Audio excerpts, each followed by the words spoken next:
स्थान, पोषण, मूर्ति, मनमंत्र तथा निरोध और मुक्ति, ये 10 लक्षण बताए गए हैं। इन्हीं 10 लक्षणों को क्रम से आगे से तीसरे, चौथे, दूसरे, तीसरे, चौथे, पांचवें, छठवें, सातवें, आठवें, 9वें, 10वें, 11वें, 12वें स्कंद में इन्हीं सबका वर्णन है क्रम से सबका।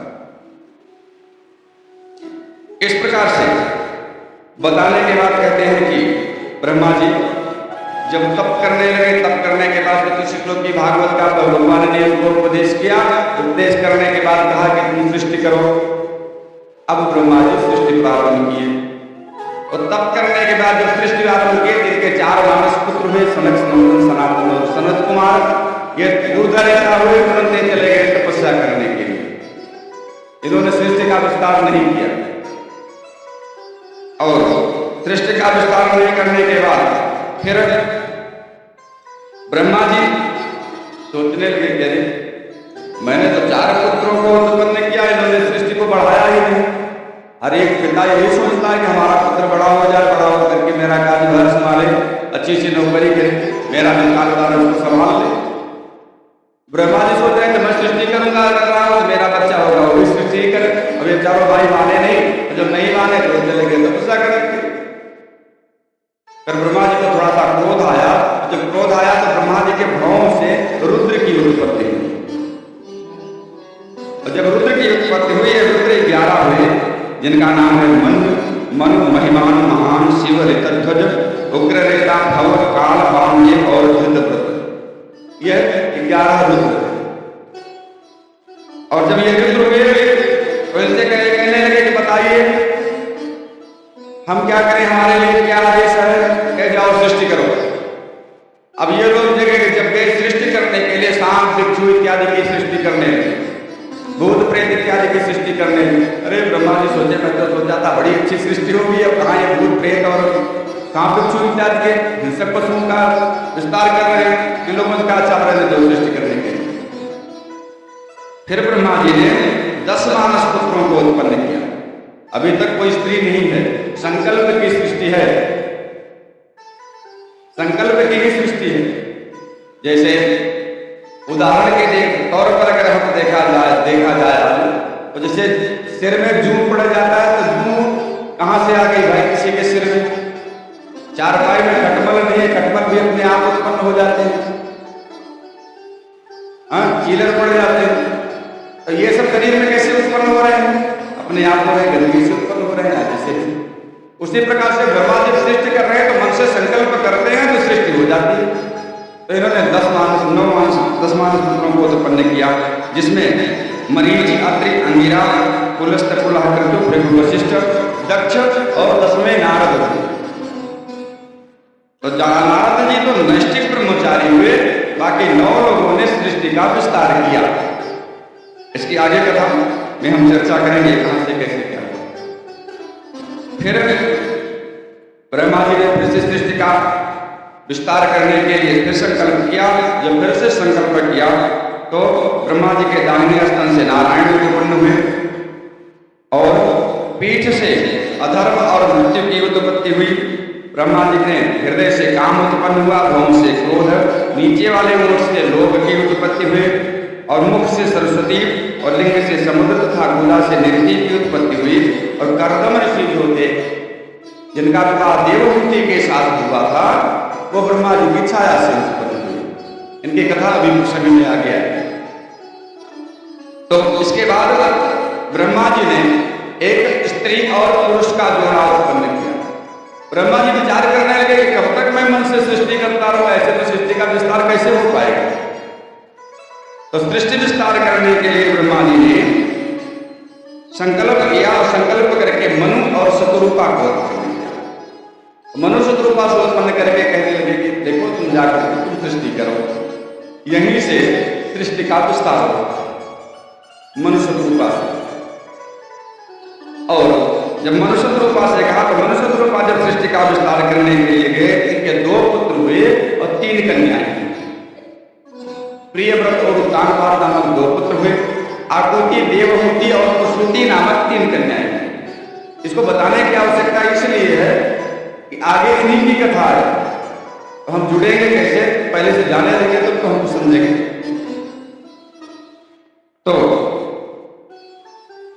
आकुति का विवाह रुचि प्रजापति के साथ हुआ और देवहूति का विवाह कर्दम जी के साथ हुआ और प्रसूति का विवाह दक्ष प्रजापति के साथ हुआ।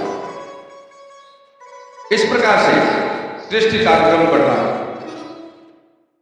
और जब सृष्टि का क्रम बढ़ा, ब्रह्मा जी अपने मन में विचार करने लगे, ये तो सारी सृष्टि मैं तो करते चला जा रहा हूं और बाल संतान हो रही है, संतान रहेगी कहां?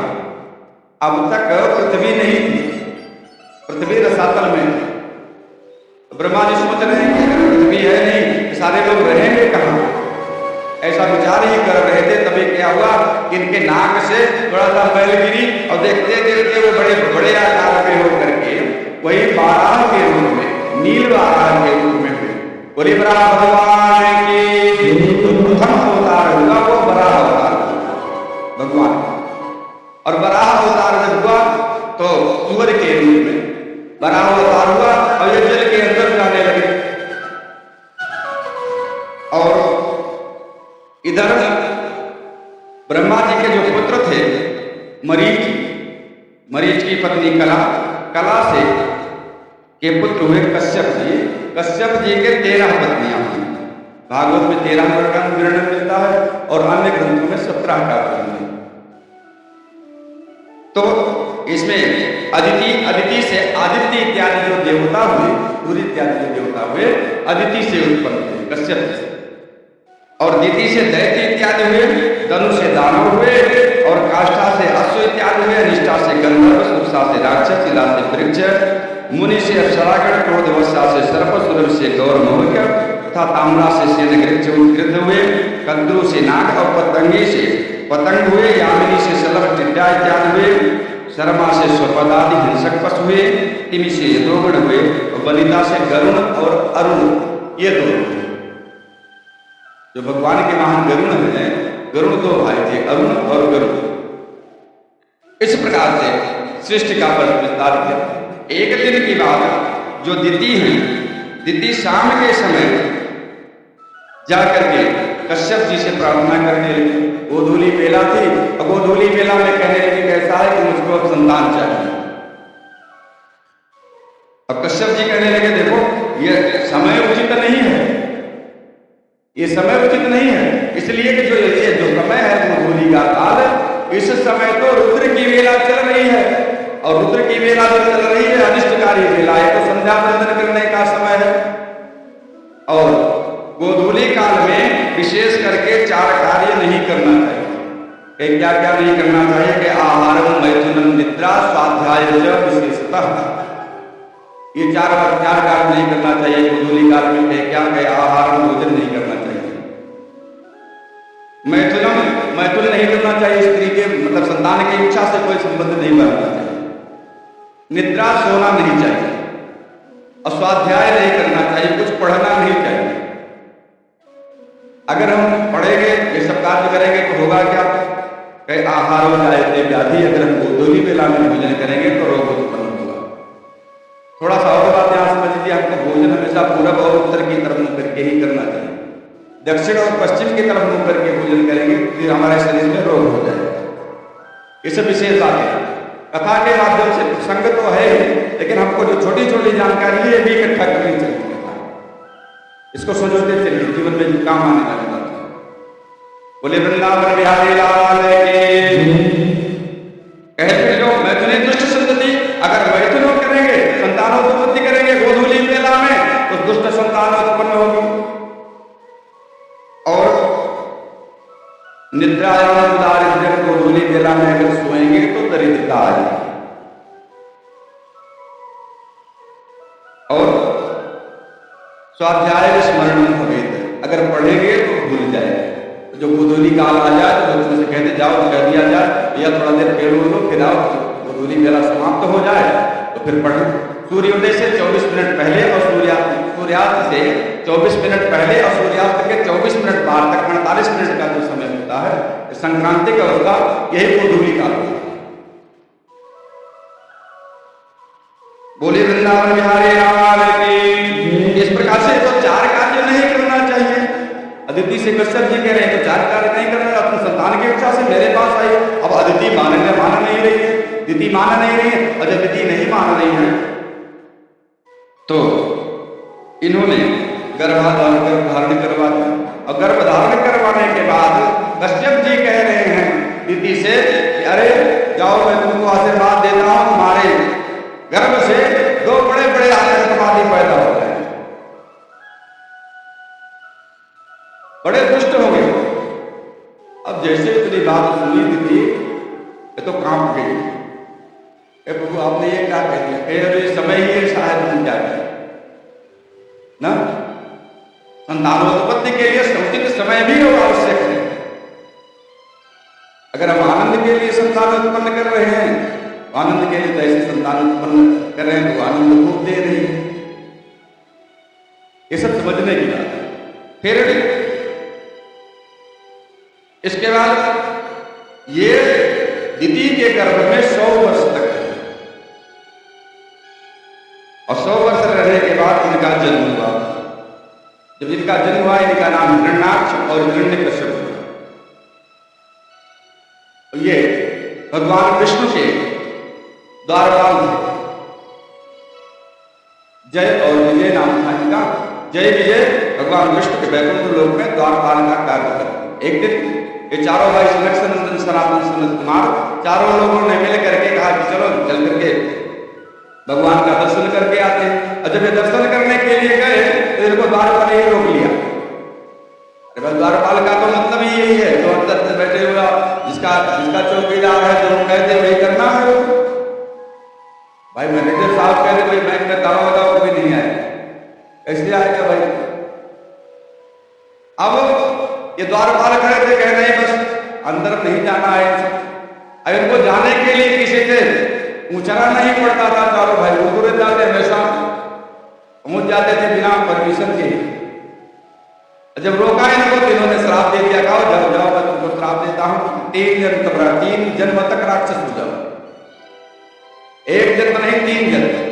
ये हिरण्यकश्यप हिरण्याक्ष हुए, रावण कुंभकर्ण हुए और शिशुपाल और दंतवक्र हुए। इन सब की कथा आगे आएगी प्रसंग। और जब श्राप दे दिया, श्राप देने के बाद तब भगवान आ गए। भगवान आए, द्वारपालों को देखा, देख करके कहने लगे देखो चिंता मत करो, मैं तुम्हारे साथ हूं। अब ठीक है, ये तो तुम्हारा प्रारब्ध है, तुम्हारे प्रारब्ध के अनुसार तुमको श्राप मिल गया, तो अब मैं इसमें कुछ नहीं कर सकता, इसको तो तुमको भोगना ही पड़ेगा। तो इस प्रकार से जब श्राप हुआ, वही हिरण्यकश्यप और हिरण्याक्ष के रूप में जन्म लिया। अब हिरण्याक्ष को था बड़ा बलवान था, तपस्या गया, तपस्या के बल से को बल प्राप्त हो गया इसको।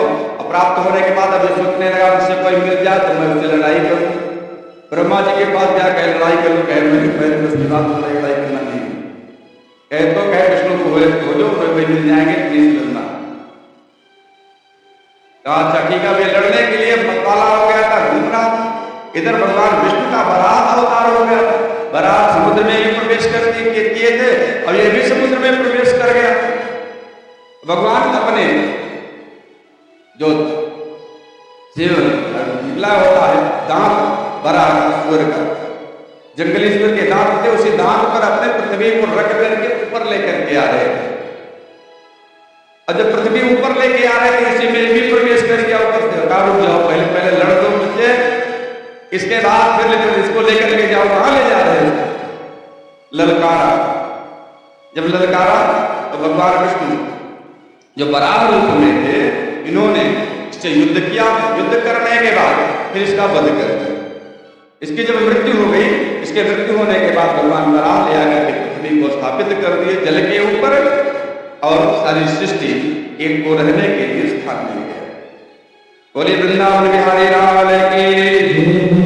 अब हिरण्याक्ष जो हिरण्यकश्यप का भाई हिरण्याक्ष था, हिरण्याक्ष को इस बात का पता चला कि मेरे भाई की मृत्यु हो गई। हिरण्यकश्यप को पता चला कि मेरे भाई की मृत्यु हो गई, तो इसने ये जाकर के इसकी पत्नी जो थी उसका नाम उपदानी था और अपनी माता को समझा करके कहने लगा देखो ये तो संसार है, और संसार में जैसे कठपुतली की भांति सारे जीव नाच रहे हैं। जो कठपुतली नचाने वाला है वो उसकी माया से ही नाचता, उसकी उंगलियों का इशारा होगा, जैसे इशारा करता है कठपुतली उसी प्रकार से नाचती है। जब ईश्वर जो जैसे चाहता है उसी प्रकार से जीव नाचता रहता है उसी के। इसलिए देखिए हमको चिंता नहीं करनी चाहिए। इस प्रकार से कह करके वह मंदराचल पर्वत पर चला गया तपस्या करने के लिए। बोले वृंदावन बिहारी लाल की। थोड़ा सा भगवान नाम दर्शन कर लेते हैं।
आकृति, देवहूति और प्रसूति जो तीन कन्याएं हुई थी, इन्हीं तीन कन्याओं के वंश का विस्तार से वर्णन सुनते हैं। सबसे पहले देवहूति के वंश का विस्तार वर्णन किया गया। मां देवहूति का विवाह करदम ऋषि के साथ। करदम जी जो ब्रह्मा जी की छाया से उत्पन्न हुए थे, इनका विवाह देवहूति के साथ। अब देवहूति जी का जब विवाह करने को हुआ तो कश्यप जी अपनी पुत्री को लेकर के आए और आकर के कहने लगे कि देखिए मेरी पुत्री विवाह करने के योग्य हो गई है, आप मेरी पुत्री से विवाह कर लीजिए। अब करदम जी कहे अच्छा ठीक है, मैं तो तपस्या करता रहता हूँ, ठीक है आप लाए हैं पुत्री तो मैं विवाह कर लूंगा। और जब इस प्रकार से कहा तो विवाह कर दिया। अब विवाह करने के बाद करदम, जब विवाह हो गया, विवाह करने के बाद 6 महीने तक विवाह नहीं हुआ। 6 महीने के बाद विवाह हुआ। 6 महीने के बाद जब विवाह हो गया तो 6 महीने के बाद ऋषि सरस्वती नदी के किनारे 10,000 वर्षों तक तपस्या की और विवाह ऐसे करके के फिर से तपस्या में विलीन हो गए। काफी समय बीत गया। जब समय बीत गया तो समय बीतने के बाद एक दिन तब इनको ध्यान आया कि मैंने विवाह भी किया है, मैंने विवाह भी किया है। तब इनको ध्यान आया काफी समय बीतने के बाद। यहां तो विवाह तय हो जाए तो उसके बाद कौन से बात भूल लेंगे। अब विवाह हो जाने के बाद भी नहीं पता चल रहा है कि विवाह हो गया है। विवाह का जो संबंध है वो बड़ा अद्वितीय है। एक डोगरी जी महाराज भागवत की कथा करते थे, एक पैसा रचना नहीं लेते, जहां जाते थे वही कथा करते थे। बस इनका विवाह हुआ तो अपनी पत्नी से कहे कि ऐसा है 108 भागवत करूंगा, उसको कथा में तुम मेरे साथ चल के कथा सुनना, इसके बाद अगर कहो चाहोगे तो संतानोत्पत्ति करेंगे। फिर जब 108 भागवत की कथा किए और कथा करने के बाद उन्होंने पूछा कि क्या चाहती और संतान हो, उन्होंने कहा क्या करेंगे संतान, और मैं संतान को पाल देंगे। ऐसे भी संत भी हुए, ऐसा नहीं कि पहले ही सुने। तो अब जब देखे गए तो ध्यान पड़ा कि हाँ मैंने इनसे विवाह किया था, देवी तुमने हमारी बड़ी सेवा की, मैं तुम पर बहुत प्रसन्न हूं। और तुम एक काम करो, जा करके नदी में स्नान करके आओ, बिंदु सरोवर में स्नान करके तुम आओ। जब देवहूति जाकर के बिंदु सरोवर में स्नान करने के लिए डुबकी लगाई तभी कि वहां उसी सरोवर के अंदर से ही दास दासियां उत्पन्न हुई, इनकी खूब सेवा करने लगी। और जब स्नान करके निकली जिनको द्रव्य वस्त्र इत्यादि पहना करके इत्यादि लगा करके बढ़िया से सुसज्जित करते करके जैसे जिस अवस्था में पहले थी उसी रूप में फिर से हो गई। जब देवहूति कर्दम जी के पास आए तो कर्दम जी ने देखा, कहा अच्छा ठीक है देवी रुको। तो उन्होंने अपने मन से कर एक कामक नामक एक विमान उत्पन्न किया। विमान मतलब जहाज, आज जिसको जहाज कहा जाता है वही विमान है। तो क्या विमान, एक कामक विमान की रचना की। और जब कामक विमान की रचना करने के बाद कहा देवी अब चलो चल करके इसी विमान पर सवार हो जाओ और हम विहार करते हैं।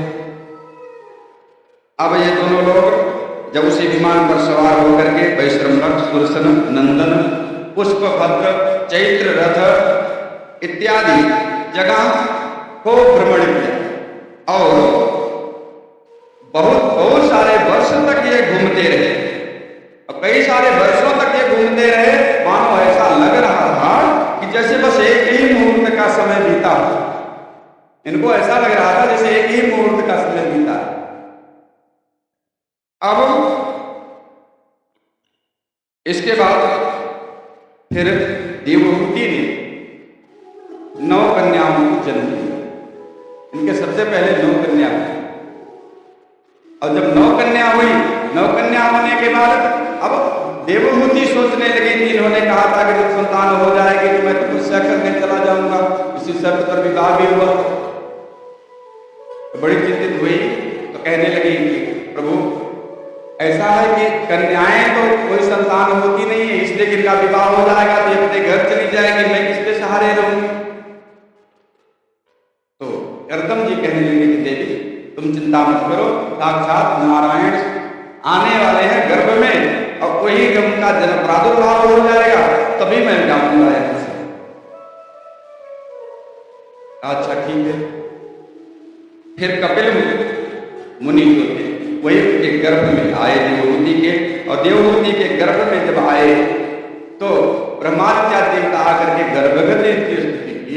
स्तुति करने के बाद फिर जब इनका प्रादुर्भाव हुआ कपिल भगवान का, बोली कपिल भगवान की, कपिल के रूप में जब इनका प्रादुर्भाव हुआ तो फिर से ब्रह्मा जी अपने 9 मानस पुत्रों को लेकर के आए। उसमें नारद जी नहीं थे, नारद जी का तो स्वभाव घूमने फिरने का है, इसीलिए इनका विवाह भी नहीं हुआ। अब ये अपने 9 पुत्रों को लेकर के आए साथ में कपिल जी को देखने के लिए।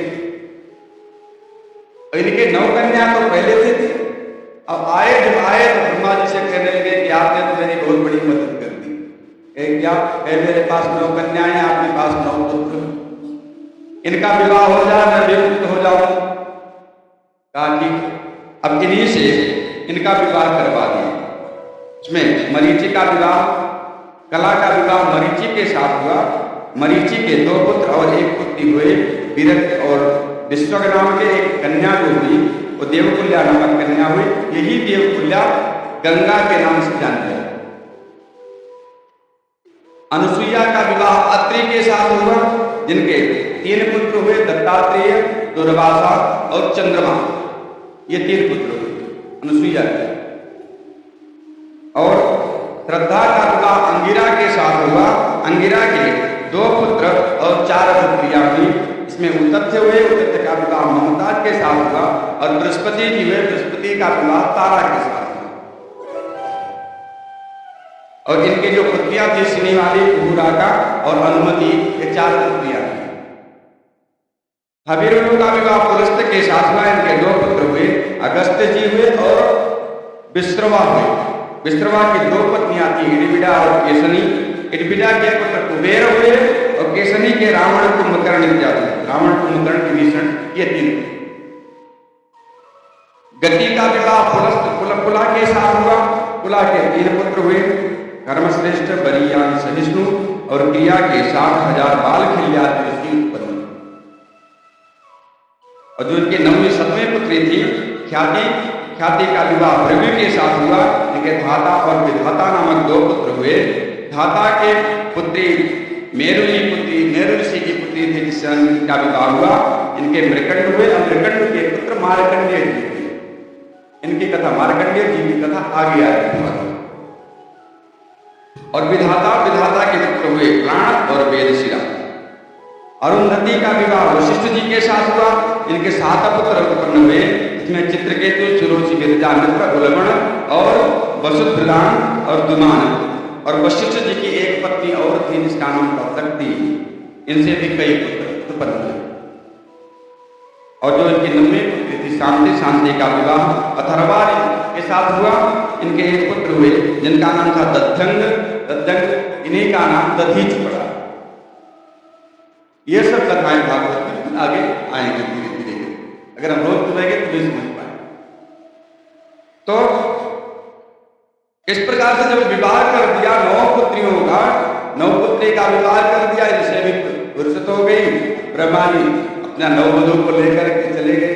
यही 9 जो कन्याएं हैं, यही नवधावंती है। उनको समझना चाहिए। जो 9 कन्याएं हैं, यही नवधावंती है। 9 प्रकार के व्यक्ति, श्रवणम, कृष्णम, विष्णु, स्मरणम, पाद सेवनम, अर्चनम, वंदनम, दास्यम, सख्यात्म निवेदनम। यही 9 प्रकार की जो भक्तियां हैं। इसका विस्तार से प्रहलाद चरित्र में चर्चा करें। फिर करदम जी कहने लगे कि देखो देवी, तुम्हारी पुत्री का भी विवाह हो गया और तुमको पुत्र भी प्राप्त हो गया। अब मैं अपने भाग से मुक्त हूं। अब मैं जा रहा हूं तपस्या करने के लिए। कपिल जी से इन्होंने उपदेश प्राप्त करके फिर ये चले गए तपस्या करने के लिए। और तपस्या करने के लिए जब चले गए तो मां देवहूति एक दिन कपिल जी से पूछने लगी अपने पुत्र से। कहने लगी, बेटा बताओ मां क्या बात? बेटा, ऐसा है कि मैं तो तुम्हारे पिता के साथ मेरा विवाह हुआ और बहुत सारे सुख को मैंने भोगा। ऐसा भी नहीं मैंने सुख को नहीं भोगा, सुख तो खूब भोगा। लेकिन जो इंद्रियां हैं हमारी, ये इंद्रियां जितना आनंद भोग को भोगती हैं, उतने ज्यादा इनकी इच्छा बढ़ती चली जाती है। इंद्रियां जो है वो जितना हम भोग भोगते हैं, उतने ज्यादा इच्छा बढ़ती चली जाती है। अपने पुत्र से ऐसा प्रश्न करना मां के लिए सामान्य रूप से शोभा नहीं देता। अगर पुत्र ज्ञानी है तो ऐसा प्रश्न तो कर ही सकती है ना। आइए हम प्रश्न उसी से करें जो हमारे प्रश्न का उत्तर दे सके। जो उत्तर न दे सके तो ऐसे लोगों से प्रश्न करने से कोई मतलब ही नहीं है। अब महादेव जी ने जब इस प्रकार से प्रश्न किया तो कहने लगे, माता जी देखो, सबसे बड़ा कारण मन है। मन जो है, मन यो मनुष्याण कारण बंधन मुक्तयो। मन जो है वही बंधन का कारण है और मन जो है मुक्ति का भी कारण है। मन अगर इंद्रियों में लग गया या विषय में लग गया तो वही बंधन का कारण बन गया। वही मन अगर ईश्वर में लग गया तो वही मुक्ति का कारण बन गया।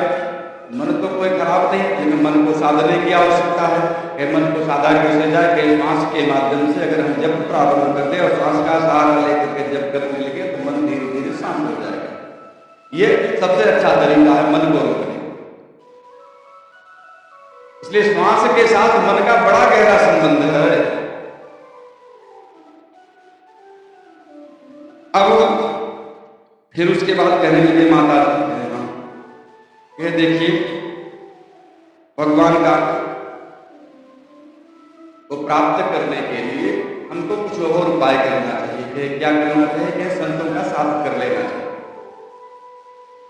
संतों का साथ करना चाहिए। कि कैसे क्यों करना चाहिए? कहते संतों का साथ इसलिए कर लेना चाहिए कि जैसे किसी को बिजली लग गई, कोई बिजली का तार छू लिया जान करके अथवा अनजाने में उसको करंट लग गया। अब दूसरा व्यक्ति अगर उसको छुड़ाने जाएगा तो उसको भी उतना ही करंट लगेगा जितना पहले वाले को लगा। और जितने लोग उसको छूते जाएंगे सबको करंट लगता चला जाएगा। इसलिए जिसका संबंध ईश्वर से बन गया है ऐसे लोगों से संबंध बनाना चाहिए। ऐसे लोगों से संबंध बनाना चाहिए जिनका ईश्वर से संबंध बन गया, और जिनका नहीं बना है तो उनके बारे में कहना है क्या। और फिर माता जी से कहते हैं मां और एक बात समझ लो। कहीं क्या समझना है? कहीं तो संसार में किसका संबंध बना है किसका नहीं बना है ये भी तो जानने की आवश्यकता है। इसका संबंध भगवान से बना है नहीं बना है इसको इसकी पहचान कैसे हो? आजकल तो वेश से बहुत अच्छे लोग मिल जाते हैं, लेकिन अंदर क्या है यह जानना बड़ा कठिन है। तो कहते हैं कि मां देखिए मैंने संतों की बात बताई तो संतों के लक्षण भी सुने। संतों के कुछ लक्षण बताए गए, ये संतों के लक्षण है। अगर ऐसे लक्षण मिल जाए तब उनका साथ करो। अरे भाई कहे जैसे आम देहाती भाषा में हम लोग कहते हैं गुरु करे जान के पानी पिए छान के। हाँ, गुरु करे जान के पानी पिए छान के। अगर हम जान समझ करके कुछ करेंगे तभी हमको कुछ अच्छा मिल सकता है। तो कहे कि संतों के लक्षण बताते हैं। कहें कि तितिक्षवा, वो तितिक्षु होना चाहिए अर्थात सहनशील होना चाहिए। संत जो है संत तो सहनशील होते, ये तो उनका पहला लक्षण है। संत को गाली दो चाहे आशीर्वाद मांगो उनसे, चाहे माला पहना दो चाहे खाने खिला दो, संतों में कोई भाव नहीं होता। और कहे क्या दूसरा लक्षण बताए कारण का वो दयावान होना चाहिए, हृदय में दया भरी हो। संत हृदय तो नीति समान। और सुहृदा वो सबका कल्याण, जितने प्राणी मात्र जितने हैं सबका कल्याण करने वाला हो। जैसे नारद जी को संदेश तो देखा है। नारद जी अपने ज्ञान से सबका कल्याण करते हैं। आप नारद जी के बारे में तो आज लोगों के मन में तो दूसरा भाव आ गया। जैसे नारद का अर्थ ही होता है नारद ज्ञान दाती नारद, जो ज्ञान दे दे वही नारद। ध्रुव जी को ज्ञान दे दिया, प्रहलाद जी को उपदेश कर दिया, और भी आगे कथा आएगी राजा चित्रकेत की वृत्तासुर चरित्र में उनको भी उपदेश किया नारद जी ने। ये सब तो उपदेश के ही प्रभाव से ये लोग मुक्त हो गए। कहने लगे कि हे माता और सुनो, सर्वदयी गुरुदास सर्वदयी नाम अजात शत्रु, उसका कोई शत्रु ना हो। तो भाई संत ही है उसका कोई शत्रु हो ये भी तो संभव नहीं होना चाहिए। भाई संत हैं, संत होने के बाद भी 16-16 घाट चल रहे हैं साथ में, जड़ कलश सुरक्षा लग रही है, तो इसका क्या मतलब है? हाँ, आखिर कहीं न कहीं से दुश्मनी तो है किसी से, कोई न कोई शत्रु है, डर तो है किसी से।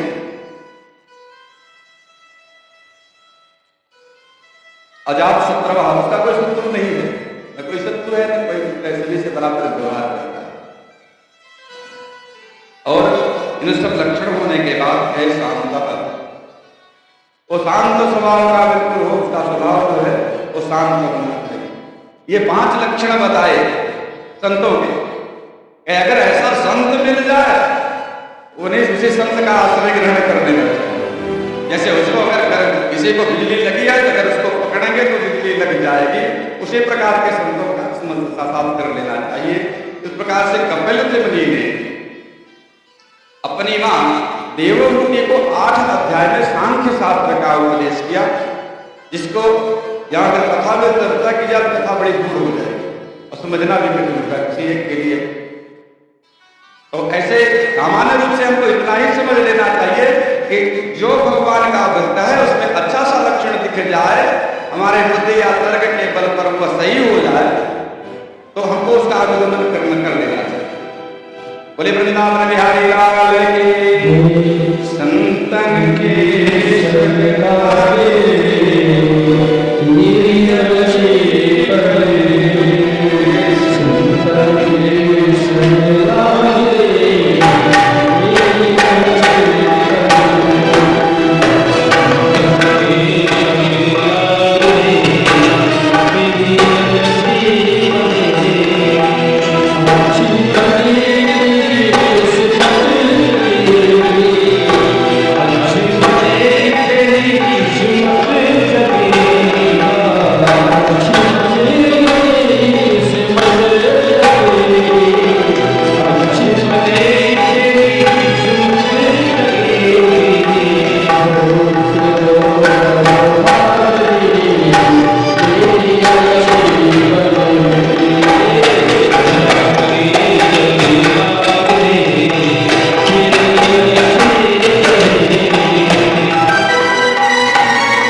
जब इस प्रकार से माता देवहूति को उपदेश किया कि संतों का साथ कर लेना चाहिए, उपदेश करने के बाद मां देवहूति जो बिंदु सरोवर है, बिंदु सरोवर से 130 किलोमीटर उत्तर की तरफ, जो वर्तमान में अहमदाबाद में पड़ता है, उत्तर की तरफ सिद्धपुर नामक एक स्थान है, वहां पर उपदेश किया सांख्य शास्त्र का। सांख्य शास्त्र का उपदेश करने से मां देवहूति को सिद्धि प्राप्त हो गई, और सिद्धि प्राप्त होने के साथ मां देवहूति धीरे धीरे करके नदी के रूप में परिणित हो गई, नदी के रूप में परिणित हो गई। वही सिद्ध नदी के रूप में जानी जाती है। उस स्थान का नाम सिद्धपुर है। और कपिल मुनि स्वयं वहां से ईशान कोण की तरफ गए, ईशान कोण की तरफ, कलकत्ता की तरफ, जहां गंगा सागर है, वहां गए तो समुद्र ने इनको स्थान दिया, रास्ता दिया। रास्ता देने के बाद समुद्र के बीच में जो इनको स्थान दिया, कहा यहाँ रहकर के आप तपस्या करो। वहीं पर कपिल मुनि जाकर के तपस्या करके फिर वही समाधि ले ली। वहां वर्ष में एक बार हम लोग जाते हैं कपिल मुनि के आश्रम में, वहां जाकर के खिचड़ी इत्यादि चढ़ाते हैं। बोले वृंदावन बिहारी लाल की। इस प्रकार से देवहूति के वंश का वर्णन किया। इसके बाद फिर जो मनुष्य रूपा की दूसरी पुत्री थी आकुति, आकुति का विवाह रुचि प्रजापति के साथ हुआ, और रुचि प्रजापति के साथ जब इनका विवाह हुआ तो इनके एक पुत्र नर नारायण हुए, एक कन्या हुई जिसका नाम था दक्षिणा। दक्षिणा से तोष प्रतोष संतोष भद्र शांति इडस्पति इत्म कभी विभु सुन्न सुदेव और रोचन, ये लोग हुए 14 लोग। यही मनमंत्र के तुषित इत्यादि नामक देवता हुए, मनमंत्र के स्वामी जो थे उनके ये देवता हुए। फिर जो प्रसूति थी, प्रसूति का विवाह दक्ष प्रजापति के साथ हुआ, और जब दक्ष प्रजापति के साथ हुआ तो दक्ष प्रजापति के साथ विवाह होने पर इनको 16 कन्याएं हुई। दक्ष प्रजापति को प्रसूति से 16 कन्याएं हुई। यहां थोड़ा सा भ्रम है, उसको भी दूर कर लें, नहीं तो कहीं कथा सुने होंगे तो दिक्कत हो जाएगी। यहां दक्ष प्रजापति के 60 कन्या का भी वर्णन आता है, लेकिन वो दक्ष प्रजापति थे तो यही दक्ष प्रजापति, लेकिन यही जाकर के ध्रुव के वंश में जो प्रचेतागण हुए, प्रचेतागण के पुत्र के रूप में दक्ष प्रजापति हुए दूसरे। उनकी पत्नी अस्तिकी थी, इनका नाम वीरणी, उनसे भी 60 कन्याएं। थोड़ा सा भ्रम है, दूर कर ले रहे थे। फिर आगे कथा में कृष्ण विस्तार से चर्चा करें। तो इनके 16 कन्याएं हुई। 16 कन्याएं हुई तो 13 कन्या धर्म को ब्याही गई, श्रद्धा सुख को, मैत्रेयी प्रसाद को, दया अभय को, शांति सुख को, तुष्टि मोद को, पुष्टि अहंकार को, क्रिया योग को, उन्नति दर्प को, बुद्धि मेधा और अर्थ को, मेधा स्मृति को, और तितिक्षा क्षेम को, हरि विनय को, मूर्ति नर नारायण को। इस प्रकार से 13 कन्याओं जो थी इनका विवाह हुआ। 13 कन्या का विवाह करके एक कन्या इन्होंने अग्नि को दी, एक कन्या पितृगणों को दी, और एक कन्या का विवाह एक कन्या का विवाह शिव के साथ किया। जो सती थी, जिनका नाम था, उनका विवाह शिव जी के साथ किया। जब इतनी कथा सुनाए, इतनी कथा सुनाने के बाद कहे, अब तुरंत फिर प्रश्न हो गया। कहने लगे, प्रभु हमने सुना है कि दक्ष प्रजापति से और भगवान शिव से बड़ा युद्ध हो गया था, ससुर दरबार में लड़ाई हो गई थी। वो कथा थोड़ा सा विस्तार से आप बता दें। और इतना बता करके आगे बढ़ने वाले थे, लेकिन क्या थोड़ा सा विस्तार कर दो, तो कथा का विस्तार किया। श्रोता सुनना क्या चाहता है, ये भी बात नहीं बोलो। तो कहा अच्छा ठीक है, अब सुनो। एक बार की बात, जो प्रजापतियों के स्वामी थे दक्ष ने सबको निमंत्रण दिया, अपने यहाँ बुलाया, सभी लोग आए, सभी देवगण आए, ब्रह्मा विष्णु और शिव, सभी लोग आए उस सभा में, ऋषि मुनि सभी लोग आए। और जब सभी लोग आए तो दक्ष प्रजापति वहां पर नहीं उपस्थित थे, इसलिए कि जो सभाध्यक्ष होता है, प्रधानमंत्री पहले आ जाए और सुनने वाले जनता बाद में आवे, तब अपने घंटे का सुनाए भाषण देखा। इसलिए पहले श्रोता को आना चाहिए, वक्ता आकर के कथा कंठ को सुनाएगा क्या? कहे जी साहब सारे लोग वहां पर आकर के सभा में उपस्थित हो गए, और सभा में उपस्थित हुए, दक्ष प्रजापति आए, सबको जो स्थान उसको हुआ था सबके लिए, सभी लोग अपने अपने स्थान पर बैठे हुए। अब जब दक्ष प्रजापति आए तो सब लोग खड़े होकर के सम्मान किए, और जब सब खड़े होकर के सम्मान किए तो ब्रह्मा जी नहीं उठे, और विष्णु भगवान नहीं उठे, और शिव जी भी नहीं उठे। ये तीन लोग नहीं उठे। भाई सम्मान तो हम उसी का करेंगे जो हमारे सबको सम्मान देने के योग्य होगा। भाई सम्मान किसको देंगे? अगर सम्मान का जो पात्र होगा उसी को देंगे ना। अब भगवान शिव सोच रहे हैं कि मैं तो मेरी मृत्यु थी, मैंने जन्म लेता हूं, मैं तो जन्मा हूं, मैं काहे इनका सम्मान करूं? अब दक्ष प्रजापति के मन में रोष हो गया, अरे ये तो मेरा दमाद है, दमाद तो पुत्र के बराबर होता है, दमाद तो पुत्र के बराबर होता है, इसको खड़े होकर के मेरा सम्मान करना चाहिए था।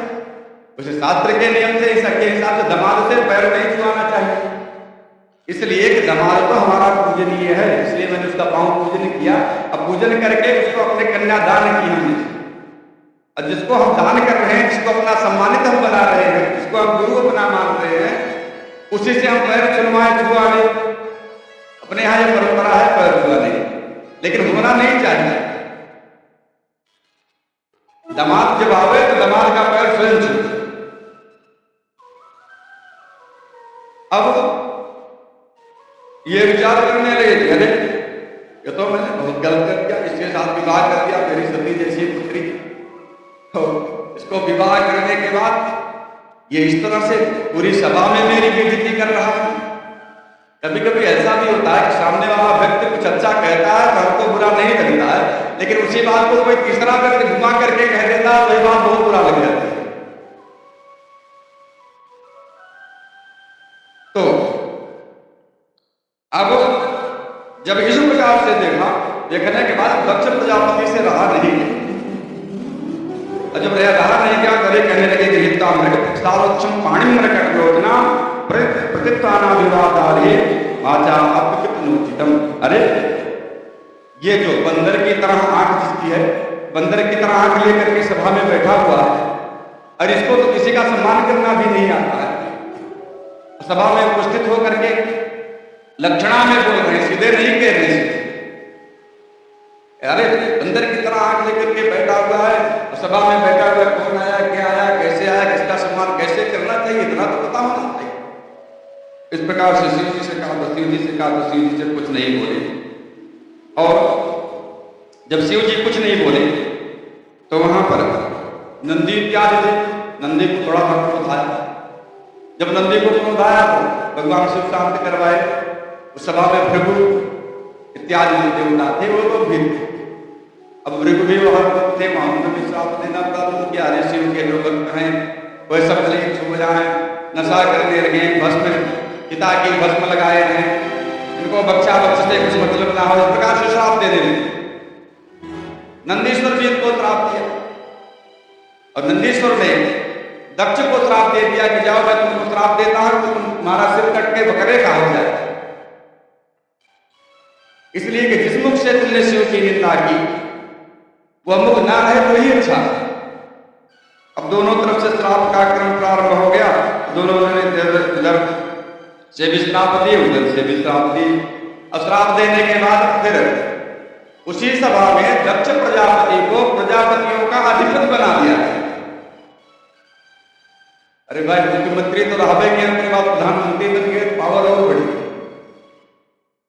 प्रजापति तो थे ही थे, लेकिन उनको प्रजा और जो जितने प्रजापति थे उनका स्वामी बना दिया गया। और बोले कहां समय दक्ष प्रजापति, इन्होंने कहा हमको एक यज्ञ करनी है और उस यज्ञ में शिव को भाग नहीं देंगे। उन्होंने बृहस्पतिस्व नामक यज्ञ किया, और जब बृहस्पतिस्व नामक यज्ञ प्रारंभ किया, यज्ञ प्रारंभ करने के बाद सभी समस्त देवताओं को निमंत्रण दिया। सारे देवता आए, लेकिन शिव को निमंत्रण नहीं दिया। और जब निमंत्रण नहीं मिला तो शिव जी कहा जाने वाले, वैसे भी अनाहुतापन से बिना बुलाए नहीं जाना चाहिए, तो सम्मान नहीं। अब यह बात सती को पता चली, मेरे पिता के यहाँ यज्ञ हो रहा है और देवता लोग अपने अपने विमान से चढ़ करके चले जा रहे हैं। तो यह यज्ञ हरिद्वार के पास कनखल में हुआ था। हरिद्वार के पास कनखल में इन्होंने यज्ञ किया था बृहस्पति नाम। अब जब यज्ञ में सारे देवता अपनी अपनी पत्नियों के साथ, सब लोग अपने शिष्यों के साथ, सभी लोग जा रहे हैं, आकाश मंडल से चर्चा कर रहे हैं, दक्ष प्रजापति यज्ञ कर रहे हैं, लोग यज्ञ में हम लोग भी भाग लेते हैं। भाई यादव जी कथा करवा रहे हैं तो बहुत सारे लोग आ रहे हैं कथा सुनने के। कुछ जने कथा सुनेंगे, कुछ जने ये कह मारे कि खिलाफ चली नायक बात में मिली हो गए ना क्या। बोले वृंदावन बिहारी लाल की। अब सारे लोग चले जा रहे हैं और जब चले जा रहे हैं तो सती देवी हरे पिता के यहाँ यज्ञ मुझको भी जाना चाहिए, बड़ा उदास था और जाकर के शिव जी से कहने लगी, प्रभु मेरे पिताजी के यहाँ दक्ष प्रजापति के यहाँ यज्ञ होती है। प्रजापति ससुर से सांपतम निर्यापतो यज्ञ महोत्सवाक्य वयम तत्रा विशार बामते यदा बुधा वदंती। जो दक्ष प्रजापति है ना वो आपके ससुर है, ऐसा नहीं कह रहे मेरे पिता। जो दक्ष प्रजापति हैं वो आपके पिता हैं, वो आपके ससुर हैं। ऐसा नहीं कह रहे कि मैं पिता के यहाँ जाऊँ। मतलब अपनी बात को कहने का भी तरीका होना चाहिए। हम अपनी बात किसी के साथ कैसे कहें तो हमारी बात सिद्ध हो। किसी को अगर प्रेम से माता जी कहो तो प्रसन्न होकर के मिठाई खिलाएंगे, पानी भी पिलाएंगे, और कहीं दूसरे शब्द का प्रयोग कर दो तो फिर लाठी भी मिलेगी। मुंह कुछ बना रहा है तो फिर क्या दुनिया है। फिर जो दक्ष प्रजापति है, दक्ष प्रजापति आपके ससुर है, वो बृहस्पति सौदावती कर रहे हैं। मैं चाह रही हूँ आप भी चले और मैं भी चलूँ जगह देखने की मेरी बड़ी इच्छा हो रही है। जब इस प्रकार से कहा और कहने के बाद फिर भगवान शिव कुछ बोल नहीं रहे और शिव कुछ नहीं बोल रहे तो फिर से कहने लगे, देखिए वहां पर मैं चलूंगी तो मेरी मौसी आएंगी, मेरी बहन आएंगी, मेरे जितने भी सगे संबंधी आएंगे, सभी लोग आ जाएंगे, एक बार में सबसे मुलाकात हो जाएगी। इसलिए कि जब परिवार में कोई उत्सव प्रयोजन होता है, विवाह इत्यादि होता है, जब इत्यादि होता है, तभी सभी लोग इकट्ठा हो पाते हैं, तभी मिलन हो पाता है। नहीं तो कभी कोई आया कभी कोई आया, किसी से मिलन नहीं हो पाता। कम से कम चलेंगे यज्ञ में तो सबसे मिलन तो लेंगी। फिर भी जब इतनी सारी जब बात कहे और बात कहने के बाद फिर सती कहने लगी, देखिए वैसे भी शास्त्र यह कहता है कि पिता के यहाँ गुरु के यहाँ, और इनके यहाँ तो बिना बुलाए ही चला जाता है। पिता के यहाँ और गुरु के यहाँ से तो बिना बुलाए चले जाना चाहिए।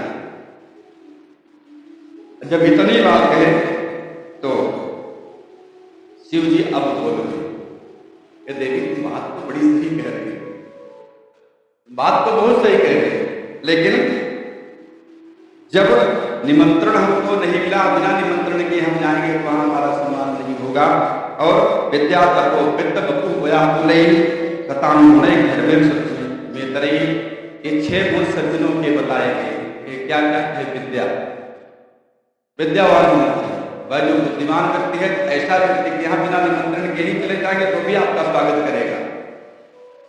लेकिन अगर मूर्ख ही है तो उसके यहाँ चले गए क्रिया तुरंत लाठी लाओ भगाए जाएंगे तुरंत। और फिर उसके बाद तपस्वी व्यक्ति हो तो भी सही, वित्त धनवान भी हो और सुंदर शरीर हो और अच्छे कुल में उत्पन्न हुआ हो, ये सब छह तो जरूर है। एक हो तब तो ये बात सही कह रही है, चले जाना चाहिए। वैसे जहां विद्या की यहाँ पर बात आती है, कहीं विद्या विवादाय धनमुदाय शक्ति परेशान पर पीड़नाय कलश साधो विपरीत में ज्ञानाय दानाय च रक्षणाय। जो दुष्ट है दुष्ट के पास अगर विदाकर विद्या चली जाएगी तो उस विद्या को ज्ञान के लिए वह नहीं प्रयोग करेगा, उस विद्या को वो झगड़ा लड़ाई के लिए ही प्रयोग करेगा। उससे भी कहा जाता साक्षरा विपरीत राक्षस एवं केवल। अगर साक्षर व्यक्ति, पढ़ा लिखा व्यक्ति, साक्षर जो शब्द है उसका उल्टा कर देते हैं तो राक्षस हो जाता है। और ऐसा भी देखा कि जो बहुत बड़े लिखे हैं वही बड़े बड़े आतंकवादी बने।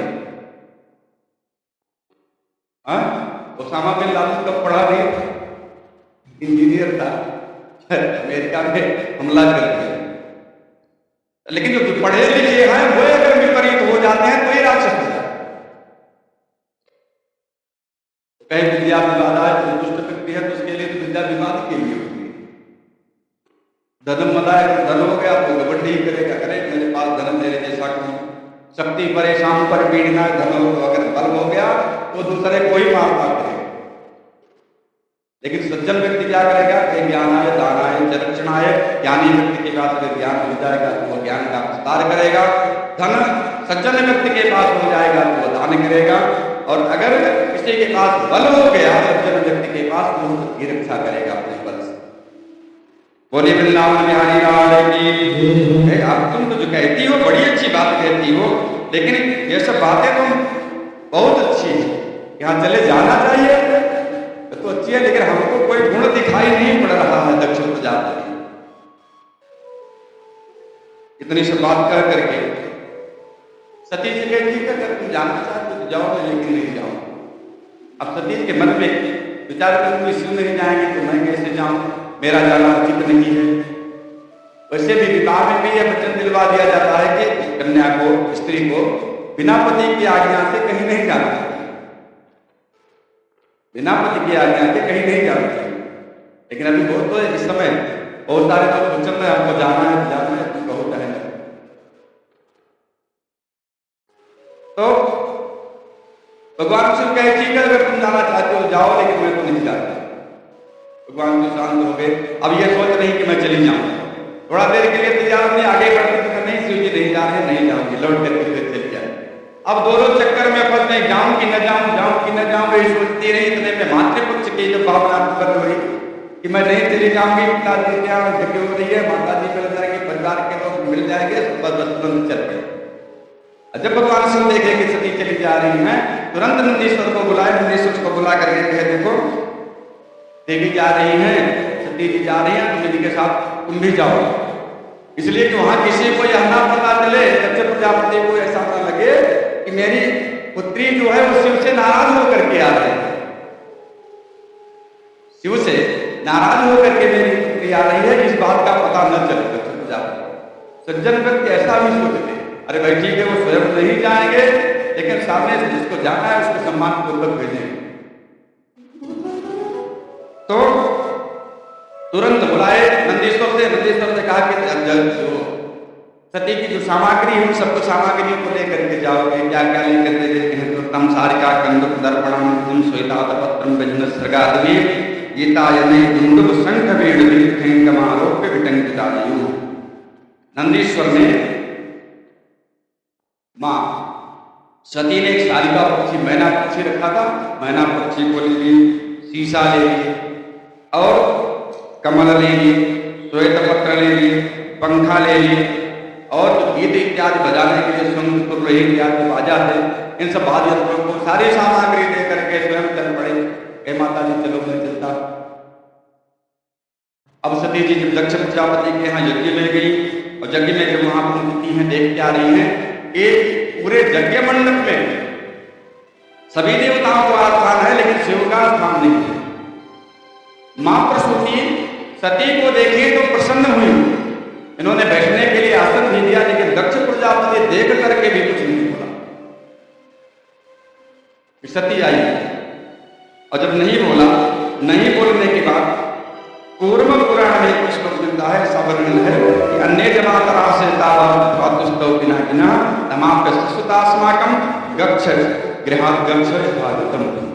यहाँ दोनों पुराण में कहते हैं कि दक्ष प्रजापति ने सती से कह दिया कि हे देवी, हे सती, मेरी जो अन्य देवियां हैं वह सभी श्रेष्ठ अच्छी, लेकिन तुम श्रेष्ठ अच्छी नहीं हो, इसलिए कि तुम्हारा विवाह जिसके साथ कर दिया गया वो अच्छा नहीं, और जब वो अच्छा नहीं है तुम भी अच्छी नहीं हो, इसलिए तुम यहां से चली जाओ। भागवत में तो ऐसा नहीं वर्णन मिलता कि कहा इन्होंने कह दिया चली जाओ। भागवत में तो यही वर्णन मिलता है कि अब इन्होंने देखा कहीं पर शिव जी का स्थान नहीं है। जब कहा शिव का स्थान नहीं है तो सारे संसार का मंगल करता है, तो जब शिव का ही स्थान नहीं है तो वही यहाँ लगा करके क्या करूंगी, और अगर मैं यहाँ से चली भी जाती हूँ तो भी मुझको अपमान ही सहना पड़ेगा। अथवा बिना प्रेम के शिव जी अगर उसको दाक्षायणी कह देंगे, दक्ष पुत्री कह देंगे, तब तो जीते जी मेरा मरना हो जाएगा। बहुत स्वयं को अपमानित महसूस करने के बाद इन्होंने क्या किया, योगाग्नि के द्वारा अपना प्राण त्याग किया। योग के द्वारा, योग के द्वारा शरीर को त्यागने की कुछ विधियां हैं, आज नहीं है, जो करना चाहे तो कर सकते हैं। इसमें ज्यादा खाने की आवश्यकता नहीं है, अपने आप 10-5 मिनट 2 मिनट लगता है शरीर से प्राण नहीं करना। लेकिन वो सब क्रिया सभी के लिए नहीं है, न सबको जानने की बताने की बात है। तो योग के द्वारा इन्होंने योगाग्नि के द्वारा अपना शरीर त्याग दिया। और जब शरीर त्याग दिया तब पूरी सभा में आया, अरे सती ने तो अपना प्राण ही त्याग दिया। वहां नारद जी के नारद के अरे मसाला मिल गया, मसाला मिल गया, तुरंत उठे भाग के शिव जी के पास पहुंचे कैलाश के बाबा के यहाँ के अनर्थ हो गया है, क्या हुआ? कहे सती ने तो प्राण त्याग दिया। सती ने प्राण त्याग दिया, तुरंत शिव जी को बड़ा गुस्सा आया, अपने सिर से एक जटा उखाड़े फाड़ करके पटक दिया। तुरंत रुद्र उत्पन्न हुए, बड़े तेज से आवाज दिए, बताइए हमारे लिए आदेश क्या, कह जाओ आज से तुम मेरे गणों में श्रेष्ठ गण होगे और जाओ जाकर के दक्ष की यज्ञ को नष्ट करो। अब यह वीरभद्र नाम से जानेंगे। वीरभद्र तुरंत नंदीश्वर इत्यादि को और सभी गणों को साथ लेकर के चल पड़े। और जब चले जा रहे हैं तो इतने में जहां यज्ञ हो रही, यज्ञ क्षेत्र में, वहां देख रहे हैं कि बड़ी तेज से धूल उड़ रही है। अब जो यज्ञ करवा रहे हैं ब्राह्मण लोग वो बोलते हैं, अरे इस समय धूल कहां से उड़ रही है,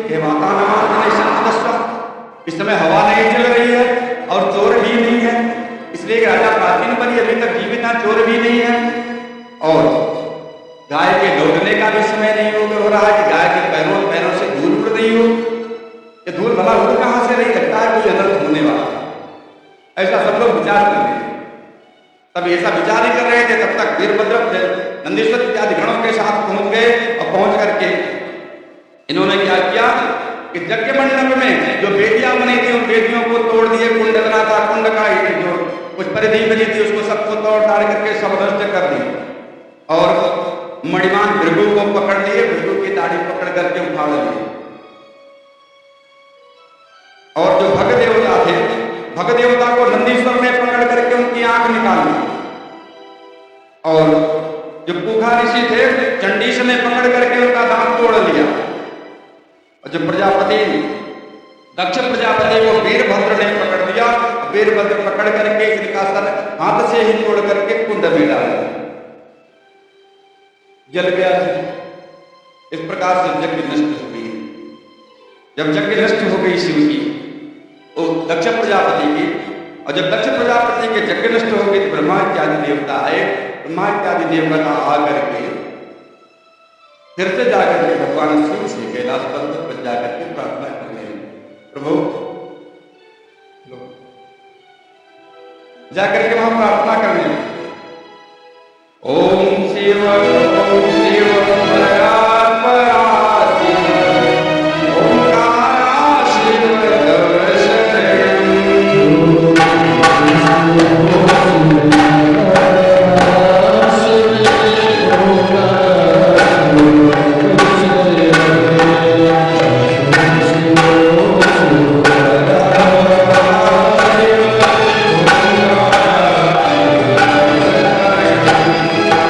Oh,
जा करके वहां प्रार्थना करने लगे कि भाई शिव जी अब क्रोधित हो गए हैं, तो आगे आगे जाए कौन? सबसे पहले ब्रह्मा जी को कर दिया। अरे भाई किसी को गुस्सा लग रही है, लग गई है, वो नाराज हो गया तो ऐसे व्यक्ति को भेजो जिससे उसका गुस्सा शांत हो जाए। अब या तो फिर उससे कुछ देर बाद ही मत करो, अकेले रहने दो, वो अपने आप सही हो जाए। अब ब्रह्मा जी जब गए, ब्रह्मा जी जाकर के हाथ जोड़े प्रार्थना करने लगे कि प्रभु तमयो भगवन नेतम शिव शक्त स्वरूपयो विश्वम सृजामि पश्यति क्रीणानि पूर्णा तत्वोत्था। हे प्रभु, जैसे मकड़ी जाल बनाती है ना, जैसे मकड़ी जाल बनाती है, मकड़ी जाल बनाती है, जाल बीन करके तो उसी जाल पे रहती है, लेकिन वही मकड़ी जब फिर से चाहती है तो उस जाल को फिर से अपने अंदर पकड़ लेती है। जाल बनाती भी है और उस जाल को अपने अंदर फिर से लपेट लेती है। प्रभु आपकी भी लीला तो ऐसी है, आप भी सारी सृष्टि करते हो और सृष्टि करने के बाद जब चाहते हो तो सारी सृष्टि का फिर से प्रलय कर देते हो। और हे प्रभु, हम तो आपसे प्रार्थना ही कर सकते हैं, इसलिए कि बच्चों का स्वभाव ही होता है कि वो गलती करें, और क्षमा करना तो बड़ों का स्वभाव होता है कि वो क्षमा करें। जब इस प्रकार से प्रार्थना किया, भगवान से प्रसन्न हुए कि अच्छा ठीक है, जाओ मैं आशीर्वाद देता हूं कि दक्ष की जो यज्ञ है वो यज्ञ पूरी हो जाए। लेकिन दक्ष का सिर तो जग जल गया, वो कैसे होगा? भगवान शिव कहे कि जाओ, जा करके अश्वनी कुमार से कह दो, और अश्वनी कुमार बकरे का सिर काट करके दक्ष प्रजापति के सिर पर जोड़ देंगे, दक्ष प्रजापति फिर से जीवित हो जाएंगे। अच्छा ठीक है। और एक बात सुनो, कह क्या कहे कि जो भग देवता हैं, भग देवता को आंख नहीं मिलेगी, वो मित्र देवता की आंख से देखेंगे। और जो फूफा ऋषि जिनका दांत टूट गया है, वो जजमान अपने दांत से पूछ करके जो खिला देगा वही खाएंगे। और बाकी रहेगी और सबकी बात, जो जितने जिन लोगों का अंग प्रत्यंग टूटा है, मैं उनको आशीर्वाद देता हूं सबका सब ठीक हो जाए। इस प्रकार से आशीर्वाद दिया। आशीर्वाद देने के बाद दक्ष की यज्ञ की पूर्ति हुई। इस प्रकार से प्रसूति के वंश का वर्णन किया। अब इसके बाद इनके जो दो पुत्र हुए, प्रियव्रत और उत्तानपाद, इनका भी वर्णन आता है। उत्तानपाद जो थे, उत्तानपाद की दो पत्नियां थी, सुरुचि और सुनीति। सुनीति के पुत्र हुए ध्रुव, और सुरुचि का पुत्र था उत्तम। उत्तम का विवाह नहीं हुआ, और उत्तम का वध यक्षों ने कर दिया। इसकी कथा आगे आगे चर्चा करेंगे। ध्रुव सुनीति के पुत्र थे, और सुरुचि तो छोटी ही थी, लेकिन राजा सुरुचि को ज्यादा मानते थे। समझने की बात यह है कि जो बुद्धि है, हम बुद्धि के अनुसार कार्य करते हैं, नीति के अनुसार नहीं काम करते। धर्मशास्त्र हमारा क्या कहता है, इस पर विचार न करके जो हमारी बुद्धि कह देती है हम उसको करने लगते हैं। धर्मशास्त्र क्या कह रहा है, इस पर भी विचार करना चाहिए। सुरुचि और सुनीति को ऐसे ही समझना चाहिए। सुनीति जो है वो धर्मशास्त्र है, और सुरुचि जो है वो हमारी बुद्धि है। अब ध्रुव 5 वर्ष की अवस्था लगभग थी। एक दिन राजा उत्तानपाद अपने सिंहासन पर बैठे हुए थे, तभी बच्चे का सुना तो बच्चा खेलते खेलते सोचा चलो चल करके पिताजी की गोद में बैठ जाए। और जब गोद में बैठने के लिए गया उस समय वहां सुरुचि भी बैठी हुई थी। सुरुचि तुरंत बोल पड़ी, अरे बच्चे, तुमको अगर राजा के सिंहासन पर बैठने का ही शौक है, तुम आकर के मेरे गर्भ से जन्म लेकर के इस पर सिंहासन पर बैठो, तुम इस सिंहासन पर बैठने के अधिकारी नहीं हो। अरे जब इतनी बात सुनी तो क्षत्रिय कुमार कहां बर्दाश्त करने लगे, तुरंत अपनी मां के पास गए, कहे मां, छोटी मां ने ऐसे ऐसे कहा अब मैं क्या करूं? तो छोटी माँ ने जो बात कही वो तो सही ही कही होगी। तो छोटी माँ ने जो बात कही वो सही कही। तो मैं क्या करूं? उनके घर से जन्म लेने के लिए तो घर से तो तपस्या करनी पड़ेगी, तपस्या करने जाओ। अब छोटा सा बच्चा इसलिए मैं इतना दृढ़ विश्वास कि मैं तपस्या करने जाऊंगा, इसलिए कि बात लग गई। और कभी कभी ऐसा भी हो जाता है किसी को अगर बात लग जाए तो उसका जीवन सुधर जाता है। आज ध्रुव को बात लग गई और 5 वर्ष की अवस्था में चल पड़े तपस्या करने के। राजा उद्यानपाद ने रोका भी नहीं।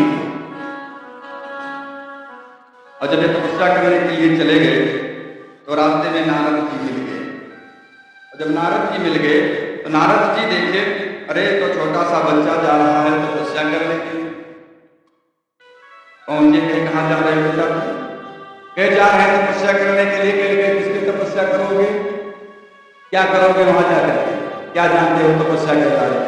ऐसे करोगे क्या? नियम पता है तुम्हें? कह नहीं, मैं तो चल रहा हूँ, गुरु के भी तलाश में हूँ। अगर गुरु मिल जाएगा तो ठीक है, नहीं तो चल ही रहा हूँ।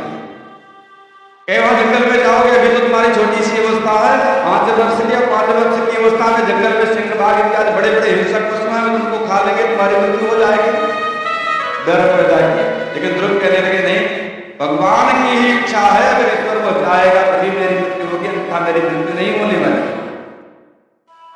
जब देखे नारद जी की ये शिष्य अच्छा है, ये शिष्य अच्छा है, तो सोचे कि अब इसको कुछ दे देना है। इसलिए कहा गया शिष्यम परीक्षा दातव्यम, गुरु का भी यह कर्तव्य है कि वो शिष्य की परीक्षा लेकर के ही उसको कुछ दे। शिष्य की परीक्षा लेकर के ही उसको कुछ दे। हम बहुत अच्छी बात बताना ही चाह रहे हैं, लेकिन अगर हम देखेंगे कि कौन ग्रहण कर रहा है, कौन नहीं ग्रहण कर रहा है, या मेरी बात को कोई ग्रहण कर रहा है, तो हम बात बताने की कोशिश करेंगे, नहीं तो हम आगे बढ़ेंगे। अब नारद जी समझ गए कि बच्चा जन्म प्रतिज्ञा है, कर ले जाएगा। तुरंत इन्होंने द्वादशाक्षर मंत्र का उपदेश कर दिया। उपदेश करने के बाद भगवान श्री कृष्ण के स्वरूप का वर्णन कर दिया। और स्वरूप का वर्णन करने करके बाद बता दिया कि बेटा जाकर तुम तपस्या करो, इसी मंत्र का जप करो, इस प्रकार से भगवान का ध्यान करना। ध्रुव जी चले गए जमुना जी के किनारे मधुबन नामक स्थान पर, वहां जाकर के तपस्या करें।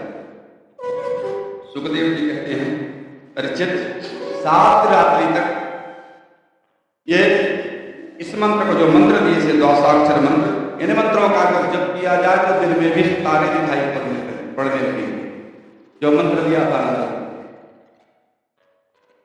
सबसे बड़ी बात, गुरु जी मंत्र दे दिए, मंत्र देने के बाद कितने लोग मंत्र भूल ही गए। अरे भाई, परीक्षा तो आपको ही देनी पड़ेगी, गुरु जी परीक्षा नहीं देंगे। गुरु जी ने रास्ता बता दिया, रास्ते पर चलना आपका कार्य, चलोगे तो ठीक है, नहीं चलोगे तो फिर से वही लौट के आओगे। उसी क्लास में फिर से पढ़ना पड़ेगा जिसमें पढ़ रहे थे। बोले वृंदावन बिहारी लाल की। अब ध्रुव जी जब तपस्या करने लगे तो कहते हैं कि त्रिरात्रे कपित्थ बदरासना आत्मविद्यानुसारेण मासम निन्ने अर्चयेन। पहले महीने में जब तपस्या करने लगे तो तीसरे दिन कैथ और बेर का फल है। उसे शास्त्र कहता है कि कैथ का फल खा लेने से शरीर 21 दिन तक अशुद्ध हो जाता है, कैथ नहीं खाना चाहिए। और वैसे भी कारण है, कैथ खाना क्यों नहीं चाहिए? आयुर्वेद के अनुसार कैथ में एक ही बीज होता है जो पूरा लाभ देता है। पूरे कैथ में एक ही बीज है जो लाभकारी है, और एक कैथ को कई लोग मिले जो इसके अंश में वो बीज चला गया, वो तो लाभ कर दिया उसको, बाकी सारे नुकसान करने वाले हैं। खाने नहीं, जुकाम हो जाएगा, सर्दी हो जाएगी। जो हमारा धर्म है, क्या क्यों नहीं करना चाहिए, उसमें सब में वैज्ञानिक कारण है। तो अगर कैथ कोई खा रहा तो एक कैथ पूरी खा ले तो ठीक है, कोई दिक्कत नहीं। लेकिन जब थोड़े खाएगा तो नुकसान करेंगे, इसलिए कैथ नहीं।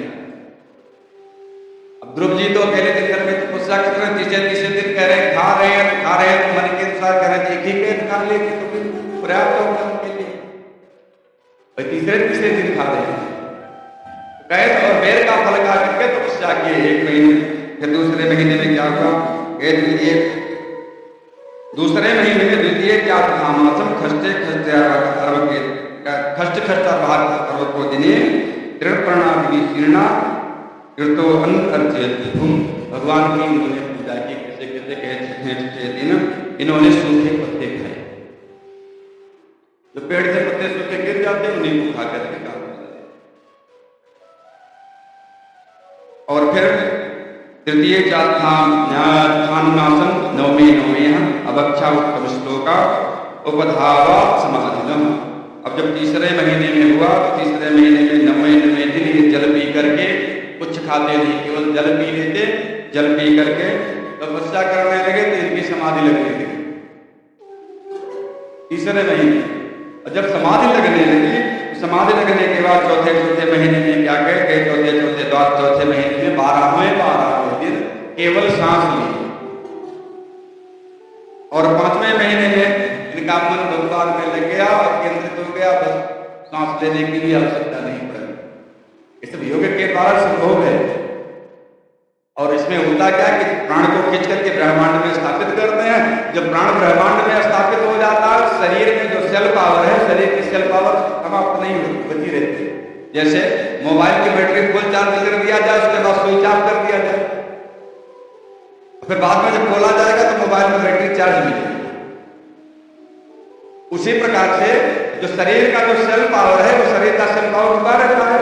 और जो ब्रह्मांड में प्राण यहाँ होता है और जो इंद्रियां हैं वो निष्क्रिय हैं, इसलिए वो ब्रह्म में तो लीन है। शरीर जहां कहाँ कैसे पड़ा है वो योग में स्थित है, उसकी सेल पावर होती है। अब इन्होंने अपने प्राण को खींच करके ब्रह्मांड में स्थित, भगवान के धाम में मस्त है, कुछ खाने पीने की आवश्यकता है। इस प्रकार से जब तपस्या करने लगे ध्रुव जी, जो ध्रुव जी की तपस्या से क्या हुआ कि जो जितने भी लोग थे जीव थे, सबका श्वास रुकने लगा। जब सबका श्वास रुकने लगा, ब्रह्मांड भगवान विष्णु के पास भी गए, प्रभु अरे तो सबकी सांस रुक रही, लगता है सबका प्राण निकल जाएगा।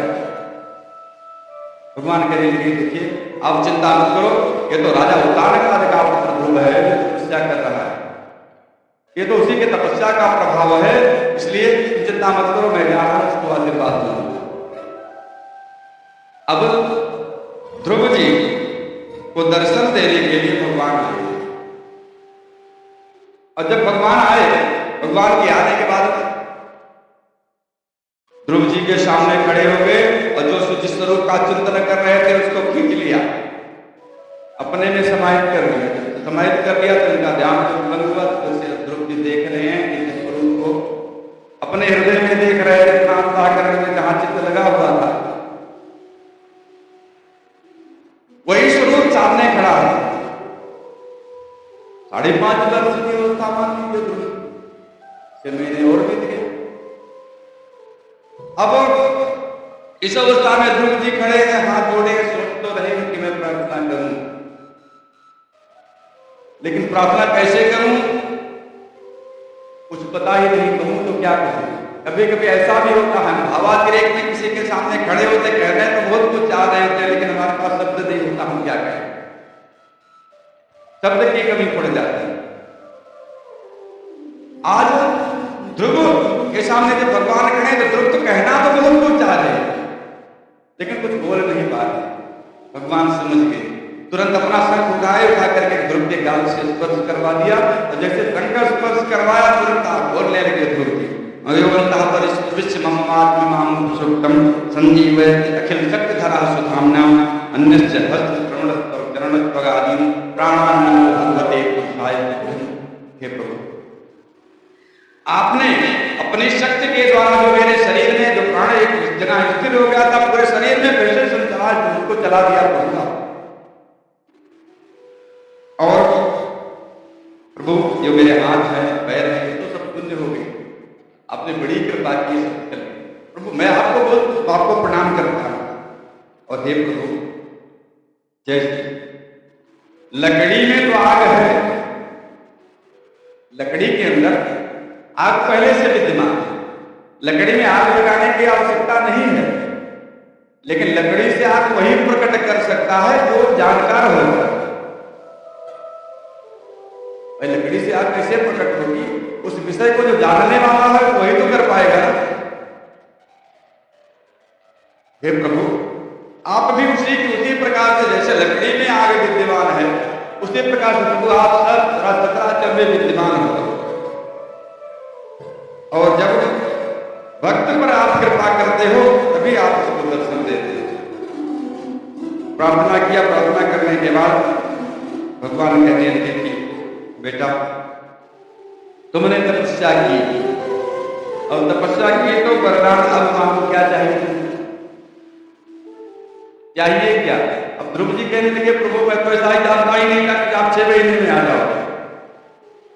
ऐसा तो मुझको पता ही नहीं था कि आप 6 महीने में दर्शन दे दें। और मैं कितना तुच्छ, मां सुरुचि के कहने से मैं जंगल में चला आया राज्य प्राप्त करने के लिए, तपस्या करने के लिए, तुच्छ वस्तु के लिए, सांसारिक भोग के। मुझको तो मोक्ष पद इत्यादि प्राप्त करना था, भगवान की भक्ति मांगना था। भगवान के अच्छा ठीक है, तुम चिंता मत करो, जाओ मैं तुमको आशीर्वाद देता हूं कि तुम 36,000 वर्ष तक इस पृथ्वी पर राज करो,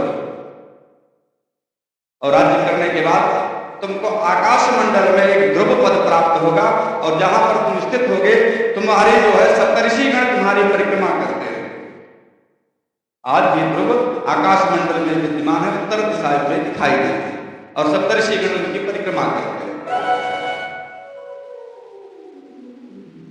जब इस प्रकार से आशीर्वाद प्राप्त हो गया, आशीर्वाद प्राप्त करने के बाद ध्रुव जी वहां से चले। अब इधर राजा उत्तानपाद अपने मन में विचार कर रहे हैं, मेरा पुत्र जंगल चला गया, पता नहीं जीवित है कि मर गया। बड़े दुखी थे, बैठे थे दासन तो कभी नारद जी आए, और जब नारद जी आए, नारद जी पूछे राजन क्यों दुखी है? ऐसा मेरा पुत्र तो 5-10 का था, पता नहीं कहाँ चला गया, पता नहीं किस हालत में है। तुरंत इन्होंने नारद जी बताया कि तुम्हारा पुत्र तो भगवान से आशीर्वाद प्राप्त करके आ रहा है, 36,000 वर्ष तक राज्य करेगा। बहुत प्रसन्न हुए उत्तानपाद, और पूरे नगर में ढिढोरा पिटवा दिया। स्वागत के लिए जगह जगह दही दूर्वा का छिड़काव करवा दिया, मंगल कलश सजा दिए गए स्वागत में। वही ध्रुव जब घर छोड़ करके जा रहे थे, कोई नहीं साथ दे रहा, और जब आज लौट रहे हैं, भगवान की कृपा प्राप्त हो गई, तो सारे लोग स्वागत के लिए खड़े हुए। राजा उत्तानपाद जब ध्रुव आए अपने गले से लगाया, गले से लगाने के बाद अब आज सबसे पहले सुरुचि के पास जाकर के प्रणाम किया ध्रुव जी। फिर अपनी मां सुनीति के पास गए, उनसे भी प्रणाम किया। राजा उत्तानपाद ने अपना राज्य ध्रुव जी को दे दिया, और स्वयं चले गए तपस्या करने। जो इनका दूसरा भाई उत्तम था, उत्तम को यक्षों ने मार दिया। तो सुरुचि का जो था उत्तम, यक्षों ने मार दिया। जो यक्षों ने मार दिया तो ध्रुव ने अपने सैनिकों के साथ यक्षों के ऊपर चढ़ाई कर दिया। यक्षों के ऊपर चढ़ाई करने के बाद यक्षों से युद्ध किया। ब्रह्मा जी आकर के युद्ध को शांत किया। बोले वृंदावन बिहारी लाल की। फिर ध्रुव ने विवाह किया। तो ध्रुव ने विवाह किया। ध्रुव की 2 पत्नियां थी, एक का नाम भ्रमी था। भ्रमी जो थी वो शिशुमार प्रजापति की पुत्री थी, और दूसरी पत्नी का नाम इला था, यह वायु की पुत्री, जिससे एक पुत्र हुए उत्कल, और एक कन्या उनका जन्म, इसका नाम नहीं मिलता है, एक कन्या और एक पुत्र की उत्पत्ति। इसके बाद जो भ्रमी थी, भ्रमी के पुत्र हुए बत्सर। बत्सर का विवाह स्वरमीथि के साथ हुआ। इनके 6 पुत्र हुए, पुष्पाण, दिग्मकेतु, ईश, ऊर्ज, वसु और जय। पुष्पाण की 2 पत्नियां थी, प्रभा और दोषा। प्रभा के प्रातः, मध्याह्न और सायं, ये 3 पुत्र हुए। और दोषा के 3 पुत्र हुए, प्रदोष, निषेध और विष्णु। विष्णु का विवाह पुष्करणी के साथ हुआ। और जब पुष्करणी के साथ इनका विवाह हुआ, इनके एक पुत्र हुआ जिसका नाम तेजा हुआ। इनकी पत्नी का नाम आकृति। आकृति के पुत्र हुए चक्षु। जो छठा मनवंतर चला, चाक्षुष नामक मनवंतर, इन्हीं के नाम से चला। इनकी कथा आगे आएगी समुद्र मंथन के समय। बोले वृंदावन बिहारी लाल की। और चक्षु की पत्नी का नाम था नड़बला। इनके 12 पुत्र हुए। 12 पुत्रों में एक पुत्र इनके जो थे उल्मुख, इनकी पत्नी थी पुष्करणी। पुष्करणी से 6 पुत्र उत्पन्न हुए, अंग, सुमना, ख्याति, क्रतु, अंगिरा और गय। राजा जो अंग थे, अंग की पत्नी का नाम था सुनीता। राजा अंग बड़े धर्मात्मा राजा थे। इनके राज्य में प्रजा पूर्ण रूप से सुखी थी और प्रजा को सुख था। सुख होने के बाद फिर इनके जब पुत्र हुए, इनके पुत्र का नाम था बेन। जब बेन बड़ा हो गया तो इन्होंने अपने पुत्र बेन को राज दे दिया। बेन को राज दे करके ये चले गए तपस्या करने के लिए। और जब तपस्या करने के लिए चले गए तो जब राजा बेन हो गया तो बेन कहने लगे, अरे राजा में तो भगवान का अंश होता है, इसलिए तुम राजा हमारी पूजा करो। आज से भगवान की पूजा बंद। आज से भगवान की पूजा बंद। कहे नयस्तम न दातव्यम न होतव्यम कथंचना भोक्ता यज्ञ कर्तव्यम यह अहम यज्ञपति भू। मैं ही साक्षात नारायण हूं और राजा हूं, इसलिए तुम लोग मेरी ही पूजा करो और किसी की पूजा मत करो। और आज से न कोई यज्ञ करेगा न कोई दान देगा। इसको देना होगा वो मेरे कोष में ले आकर के जमा करेगा। इसको यज्ञ आदि करना पड़ेगा, करना होगा वो मेरे नाम की यज्ञ करेगा। जब इस प्रकार से घोषणा कर दिया बेन ने, अब जब बेन ने इस प्रकार से घोषणा किया, अरे वहां महात्मा लोग भी थे, सरस्वती नदी के किनारे बैठे हुए थे मुनिगण। इन लोगों ने सुना, अरे बड़ा दुष्ट हो गया, हम लोग तो यज्ञ भी नहीं कर पा रहे हैं। इन्होंने श्राप दे दिया, कहा जाओ तुम्हारी मृत्यु हो जाओ। तो बेन की तो मृत्यु हो गई। अब जब बेन की मृत्यु हो गई तो राजा कोई रह नहीं गया। अब राजा था नहीं, इसलिए प्रजा स्वच्छंद होने लगी। भाई जब राजा अच्छा होगा तो प्रजा स्वच्छंद नहीं होगी। घर का अगर मालिक अच्छा है तो बच्चे भी अच्छे रहेंगे, और मालिक बिगड़ गए तो सब जहां बाप नहीं रहे, अपने मन गए, तुम्हारी जय तुम्हारी जय। कब राजा है नहीं, और जब राजा है नहीं तो प्रजा क्या करेगी। अब ये लोग सोचने लगे कि हम लोग तो राज्य कर नहीं सकते, हमको राज्य से भला क्या मतलब। तब इन लोगों ने क्या किया कि जो राजा बेन के शरीर का मंथन किया। और जब इनके शरीर का मंथन किया, मंथन करने के बाद उनके शरीर से एक गौना पुरुष उत्पन्न हुआ, काला काला बिल्कुल। जब उसका काला काला बिल्कुल पैदा हुआ तो उसको देखा तो लोगों ने कहा, अच्छा निशीद निशीद बैठ जाओ बैठ जाओ। यहीं से निषाद जाति प्रारंभ हुई, राजा बेन के वंश में। शास्त्र में अगर खोजेंगे तो सबके वंश का वर्णन मिल जाएगा, कहां से कैसा। बोले वृंदावन बिहारी लाल की। अरे तो बहुत छोटा सा है भला, और ये काला काला है, इसका स्वरूप भी अच्छा नहीं, इसकी बात भला कौन माने, राज्य के योग्य नहीं है। तो फिर से इनकी भुजा का मंथन किए। जब भुजा का मंथन किए तो भगवान विष्णु स्वयं पृथु के रूप में अवतार हुआ। भगवान विष्णु बोलिए पृथु भगवान की। 22 अवतारों में भगवान पृथु भी। और जब पृथु हुए, पृथु के साथ साथ एक कन्या भी हुई, जिसका नाम था रची। और इनको राज्य दिया और पृथु राज्य करने लगे। अब राज्य करने लगे पृथु तो देख रहे हैं तो भूमि जो है, भूमि में जो बीज बोए जा रहे हैं वो सारे बीज कहीं अंकुरित ही नहीं हो रहे। जो बीज बोए जा रहे हैं पृथ्वी में कहीं अंकुरण नहीं हो रहा। पृथ्वी सारा जितना खजाना थी सब अपने अंदर छुपा लिया था पृथ्वी। जैसे जैसे प्रकृति के साथ अत्याचार होता जाएगा उसी प्रकार से प्रकृति जो है हमको नहीं रहने देगी। अब हम प्रकृति के साथ मामूली खिलवाड़ नहीं कर रहे हैं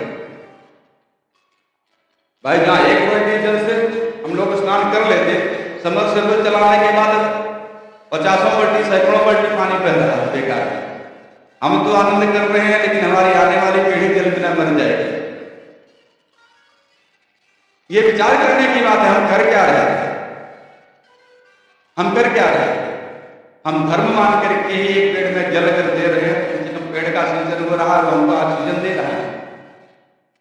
न धर्म से, बिना धर्म के ही कुछ पेड़ में जल दो। हमारे यहाँ जितने भी धर्म बनाए गए सबका वैज्ञानिक है। और पेड़ पौधे जब धर्म पृथ्वी पर नहीं रहेंगे तो फिर जीवन भी संभव नहीं।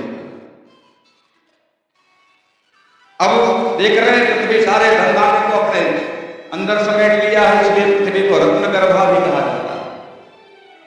सबको अपने अंदर समेट लिया, कहीं कुछ उत्पन्न नहीं हो रहा, तो पृथ्वी को बड़ा क्रोध आया, अपना धनुष बाण उठाए और इनके धनुष का नाम अजगव नामक धनुष था। और इतना जो धनुष उठाए और कवच धारण करके पृथ्वी का भेदन करने के लिए बाण चढ़ा दिए कि मैं पृथ्वी का भेदन कर दूंगा। और जैसे भेदन करने के लिए अपना धनुष पर बाण चढ़ाए, पृथ्वी गाय के रूप में सामने आकर के पृथ्वी के खड़ी होगी, कहने लगी राजा मैं आपके सामने खड़ी हूं, आप मुझसे जो जो चाहें वह दोहन कर सकते। जब इस प्रकार से कहा तो राजा पृथु ने कहा ठीक है। अब राजा पृथु और उस समय जितने भी लोग थे जिनको जिस वस्तु की आवश्यकता हुई, सब लोगों ने पृथ्वी से दोहन किया। राजा पृथु ने स्वयं मनु को बछड़ा बनाया, स्वयं मनु को बछड़ा बना करके अपने हाथ का पात्र बना करके अपने हाथ में ही धान्य बीज जितने थे उन सबका दोहन किया दुहाग्रह से। अब एक यहां प्रश्न उठता है कि पहले बीज की पहले पेड़, पहले अंडा की पहले मुर्गी? लोग प्रश्न करते हैं ये पहले बीज हुआ कि पहले पेड़ हुआ? प्रश्न होता है तो उसका उत्तर यही है कि पहले बीज। इसका उत्तर यही है, इसका प्रमाण भी भागवत में है, पृथु व्यक्ति की कथा। अब जब गाय से पृथु ने स्वयंभू मनु को बछड़ा बना करके सारे धान्य का दोहन किया, बीजों का दोहन किया, और फिर ऋषियों ने बृहस्पति को बछड़ा बना करके वेद का दोहन किया। इंद्रादि देवता जो थे वो देवताओं ने इंद्र को बछड़ा बना करके सोने के पात्र में अमृत का दोहन किया, और दैत्य जो थे दैत्यों ने प्रहलाद जी को बछड़ा बना करके लोहे के पात्र में मदिरा, आसव, ताड़ी इत्यादि का दोहन किया। और गंधर्व लोग जो थे विश्ववसु को बछड़ा बना करके कमल के पात्र में संगीत और संगीत की सुंदरता का दोहन किया। और अर्यमा जो ऋषि थे, जो हमारे पितरों के जो देवता हैं अर्यमा ऋषि, उन्होंने पितरों को बछड़ा बना करके मिट्टी के कच्चे पात्र में कप्य के रूप में दोहन किया। और विद्याधरों ने कपिल देव को बछड़ा बना करके आकाश इत्यादि का पात्र बना करके अड़मानी जो 8 सिद्धियां हैं उन सबका दोहन किया। इस प्रकार से जितने लोग हैं जिनको जिसकी वस्तु की आवश्यकता हुई, सब लोगों ने पृथ्वी से दोहन किया, और पृथ्वी फिर से सच्चा शानदार हो गई, हरी भरी। और जब पृथ्वी फिर से हरी भरी हो गई, इस प्रकार से राजा पृथु ने राज्य किया।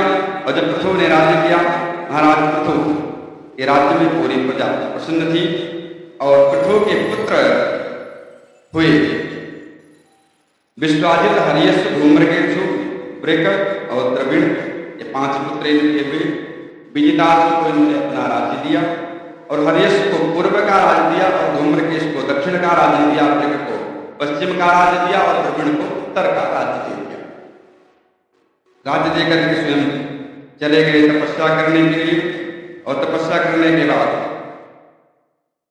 फिर जो विजितास थे, विजितास ने इंद्र से अंतर्धान होने की विद्या प्राप्त की, इसीलिए इनका एक नाम अंतर्धान पड़ा। इनकी 2 पत्नियां थी, शिखंडिनी और नभस्वती। शिखंडिनी से पावक, पावमान और शुचि नामक 3 पुत्र हुए। यही तीनों जो हैं पूर्व काल में बृहस्पति के श्राद्ध से अग्नि के रूप में हुए, पावक, पावमान और शुचि। इसमें थोड़ा सा भाव जान लेना चाहिए कि अंदर का अर्थ क्या है। अग्नि, अगर अग्नि है तो एक ही अग्नि है क्या? अलग अलग अग्नि है। हम हवन जब करते हैं तो हव्याग्नि में हवन करते हैं, और जब पूर्णाहुति करते हैं तो मृड नामक अग्नि में पूर्णाहुति करते हैं। अग्नि तो जलाया था हमने एक ही, लेकिन नाम अलग अलग है। जो 3 प्रकार के जो अग्नि है, निर्मत्थम पावमानः स्यात्, जो अग्नि अरण्य मंथन से मथ करके निकाली गई लकड़ी से, उसी को पावमानक नामक अग्नि कहते हैं। वैद्युतः पावकात्मकः, जो आकाशखंड से बिजली चमकती है, आम भाषा में कहते हैं चिर्री गिरी ना, उसको पावक अग्नि कहते हैं। और जो सूर्य तप रहा है, सूर्य का जो ताप है, ये भी तो अग्नि है। अग्नि के रूप में जो सूर्य का ताप है, इसी को शुचि कहते हैं। और अंतर्ध्यान की दूसरी पत्नी नभस्वती के 6 पुत्र हुए, जिसमें बहिर्पद हुए, गय, शुक्ल, कृष्ण, सत्य और जितव्रत। ये जितव्रत जब हुए तो इन्हीं जो बहिर्पद हुए, इन्हीं का नाम प्राचीन बहिर्पद। इन्होंने इतनी यज्ञ कर दी कि पूरी पृथ्वी कुशा से ही पट गई, पूरी पृथ्वी पर कुशा ही कुशा हो गई, जिससे इनका नाम पुराने कुशा से पटने के हो जाने के कारण, बिछ जाने के कारण इनका नाम प्राचीन बहिर्पद हो गया। बोलिए वृंदावन बिहारी लाल की। आइए